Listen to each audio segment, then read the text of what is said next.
going on, Jerome's? So Justin friggin' Jefferson is so good, I feel like people just get bored with it, right? And as the Vikings and Jefferson hit this interregnum of, hey, are they going to sign the extension? Hey, what's going on? Even though it's a deadline-driven league, and the Vikings under Wilf ownership generally have signed their long-term extensions right before the start of training camp, so we may be waiting a couple more weeks. But everyone's freaking out, and when there's silence, the mind fills every nook and cranny with negativity. And everyone and their mom has recently just been trying to trade Justin friggin' Jefferson. It's like, oh, if you're not going to pay him, you may as well trade him, blah, blah, blah. Florio, that's not a thermos.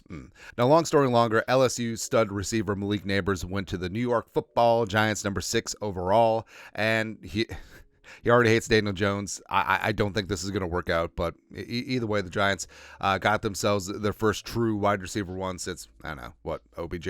Sure.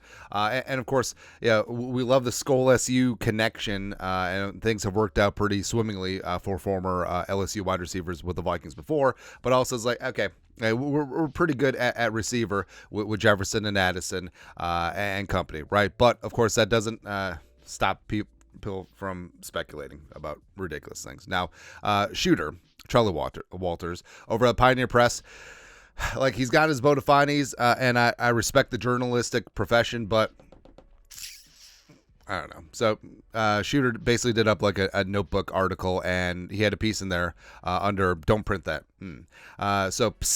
There was buzz at draft time that the Vikings wanted to move from number 11 to number 5, not to pick a quarterback, but to get LSU wide receiver Malik Nabers, who was picked number 6 by the Giants. Had that trade occurred, Jefferson would have been traded and Nabers would have been the number 1 receiver. Now, got a lot of issues with this because, number one, so this reads like a Vikings Facebook fan group post. It's like, hey, what if we traded up for Blue? No.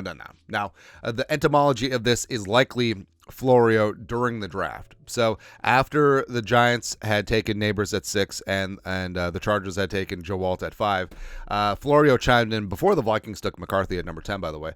Florio had chimed in maybe a couple beverages in, I don't know, saying like, I have sources, I have connections that said that the Vikings are trying to trade up for Malik Nabers. Now, this hasn't really been fleshed out because this has basically been single source the entire time, which leads to, I don't know. But also, I feel like this is the perfect like revisionist history spot where it could be like, oh, well, this is already dead and gone. It's like, oh, hey, the Vikings are trying to trade up for Harrison Jr. at 4.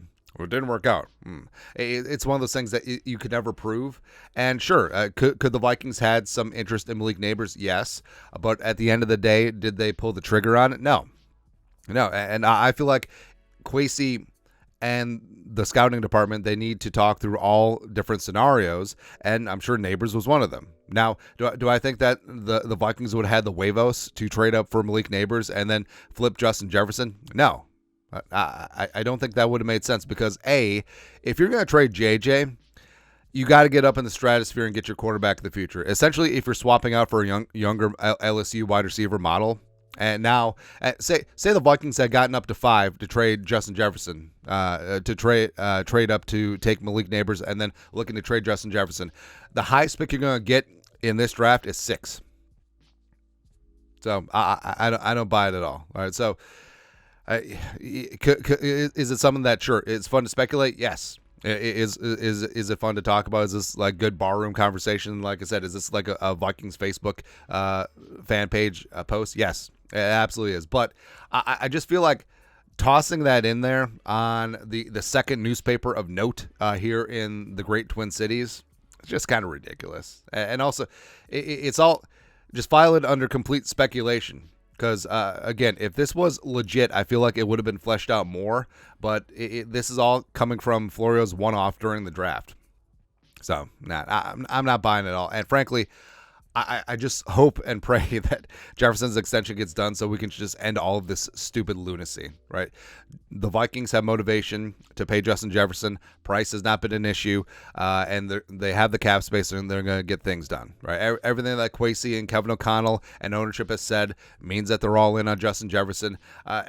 Also, the only speculation that Jefferson is unhappy, again, is coming from Florio.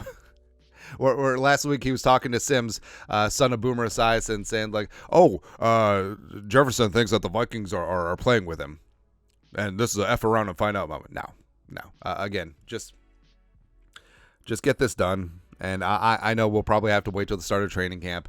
And I know that in this period of time, maybe CeeDee Lamb's contract gets done. I highly doubt it with the Cowboys, and maybe the Vikings have to pay a little bit more. That's fine.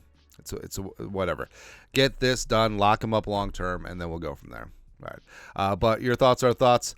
Charlie Walters, shooter over at the Pioneer Press. Yeah. It's so dumb. Anyways, let us know your thoughts and our thoughts in the comment section below. You guys are the best. You know what to do. Skull production value.